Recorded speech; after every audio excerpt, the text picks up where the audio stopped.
Selamat malam, salam sejahtera. Isu hangat malam ini, benarkah Sulaiman dipaksa letak jawatan Ketua Menteri Melaka?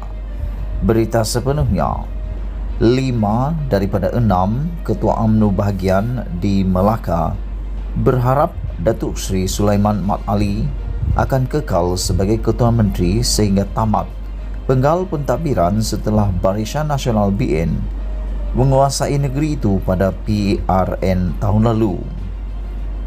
Kelima-lima UMNO bahagian itu ialah Kota Melaka, Tangga Batu, Hang Tuah Jaya, Jasin dan Alor Gajah. Manakala UMNO bahagian Masjid Tanah tidak disebut dalam kenyataan timbalan pengurusi Badan Perhubungan UMNO Melaka, Datuk Seri Muhammad Ali Muhammad, ketika menafikan Sulaiman dipaksa meletak jawatan. Memetik laporan bernama, Muhammad Ali berkata dakwaan bahawa Sulaiman dipaksa menandatangani surat peletakan jawatan sebagai Ketua Menteri Melaka adalah fitnah dan tidak berasas. Sebaliknya, menurut beliau, Sulaiman yang juga ahli Dewan Undangan Negeri Adun Lendu akan terus memegang jawatan itu sehingga tamat penggal seperti mana yang dipersetujui sebelum ini. Pucuk pimpinan tertinggi UMNO dan 5 ketua UMNO bahagian di Melaka, iaitu Kota Melaka, Tangga Batu, Hang Tuah Jaya, Jasin dan Alor Gajah, telah setuju menjadikan Sulaiman sebagai Ketua Menteri. Kami berharap Sulaiman akan terus memegang jawatan itu sehingga habis tempoh jawatannya, iaitu selama 5 tahun. Katanya ditemui pada majlis rumah terbuka Dewan Undangan Negeri Sungai Udang dan Parlimen Tangga Batu malam tadi. Semalam terdapat dakwaan yang dimuat naik di sebuah akaun Facebook. Kononnya Sulaiman telah dipaksa menandatangani surat peletakan jawatan sebagai Ketua Menteri Melaka. Dalam pada itu, Muhammad Ali yang juga timbalan yang di-Pertua Dewan Negara berkata, UMNO Melaka akan terus menyokong dan mempertahankan Sulaiman daripada dibelenggu, diganggu pihak tertentu yang mahu menjatuhkannya. Saya berharap mulai hari ini tidak akan timbul lagi desas-desus yang mengatakan ada orang akan menggantikan Sulaiman seperti mana yang dilaporkan sebelum ini, katanya. Sulaiman mengangkat sumpah sebagai Ketua Menteri Melaka ke-13 di Dewan Pejabat yang di-Pertua Negeri Melaka pada 21 November tahun lepas, selepas Barisan Nasional memenangi pilihan raya negeri Melaka.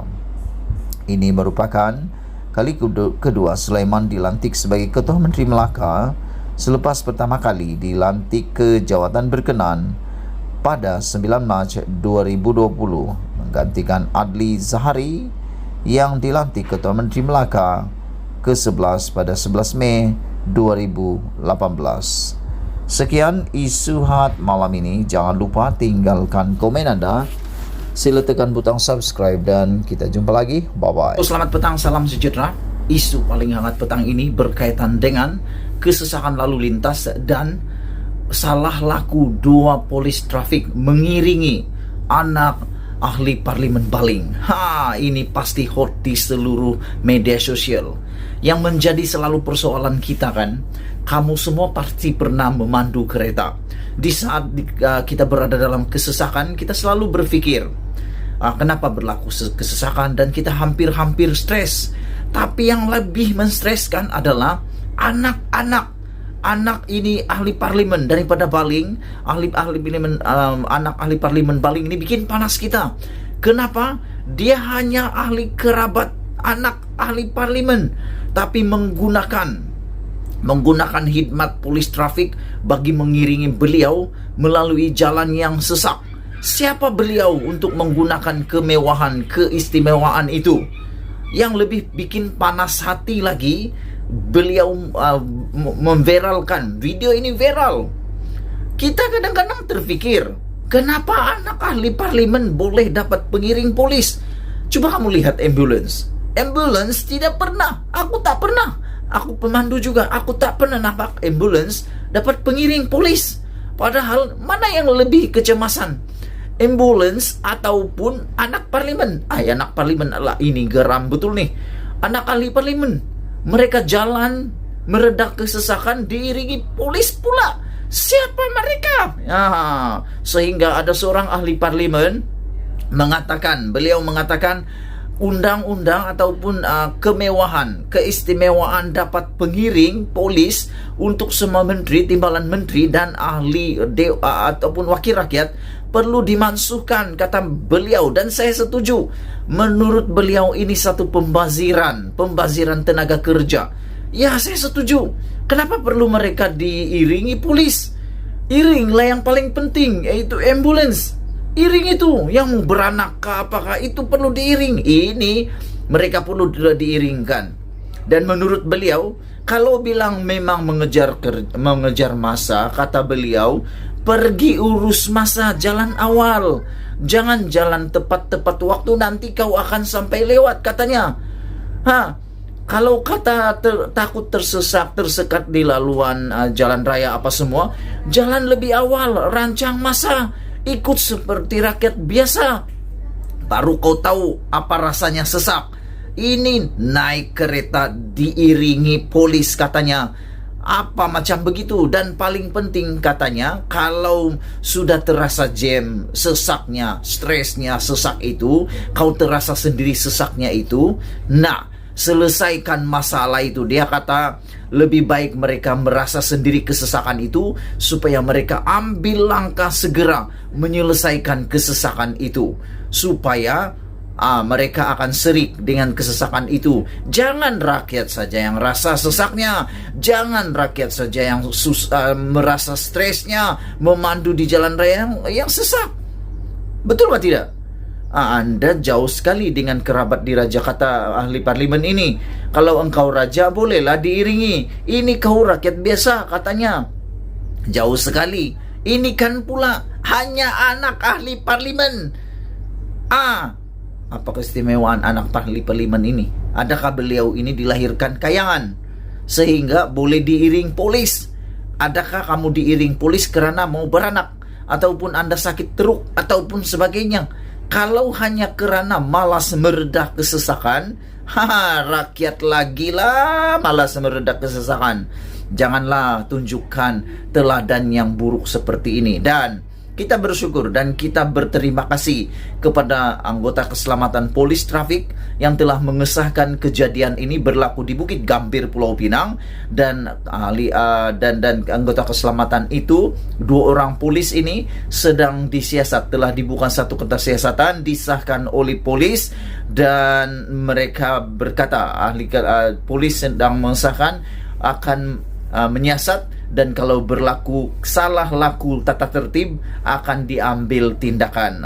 Beginilah yang kita mahu. Akui kesalahan, ambil tindakan segera. Sekali lagi sebelum kita berpisah, kalau kamu pernah memandu di jalan raya yang sesak dan Anda terfikir macam-macam, Anda stres, mau marah, mau jam kereta, mau habis minyak dan sebagainya, dan tiba-tiba ada VIP limpas lalu di belakang kita dengan mudah mereda dan menghon pula supaya diberi laluan, dan Anda memang mau stres nak bagi laluan, kata bagi laluan, tapi akhirnya Anda mengalah memberi laluan tapi dengan hati yang begitu berat. Tolong tinggalkan komen kamu di ruangan ini kalau kamu setuju dengan apa yang saya cakap dan apa yang dikatakan oleh ahli parlimen itu. Beliau kata mansuhkan keistimewaan iringan daripada polis trafik kepada VIP, wakil rakyat, ahli parlimen, dan dewan rakyat, dewan undangan negeri atau sebagainya, menteri dan timbalan menteri.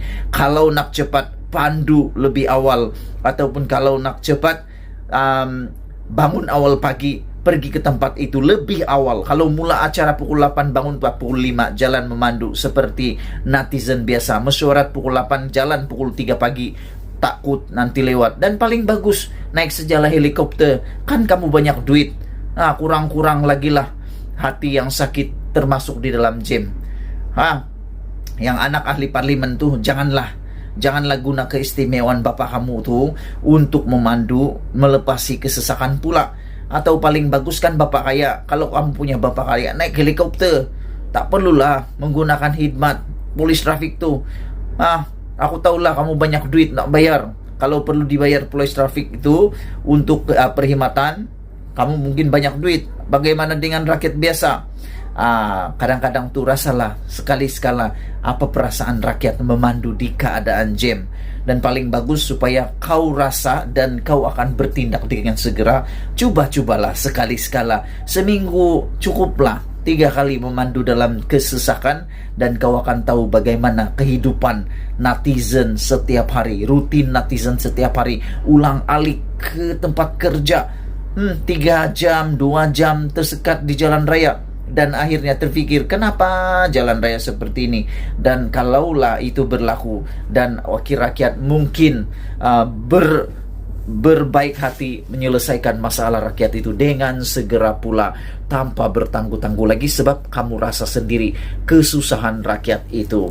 Jadi sebelum kita berpisah, saya bersyukur, saya berterima kasih kepada ahli keselamatan negara, polis trafik yang sedang menyiasat case ini. Saya mau nyokong pendapat ahli parlimen tersebut, yaitu lebih baik mansuhkan keistimewaan itu supaya ahli-ahli menteri, ahli parlimen, timbalan menteri, jauh sekali anak-anak menteri ini untuk sama-sama berada dalam kesesakan, barulah adilkan. Jangan ada sampai timbul 2 derajat kayangan. Jaga hati kita netizen. Ini berita daripada Mahkamah Netizen. Kita jumpa lagi. Bye-bye.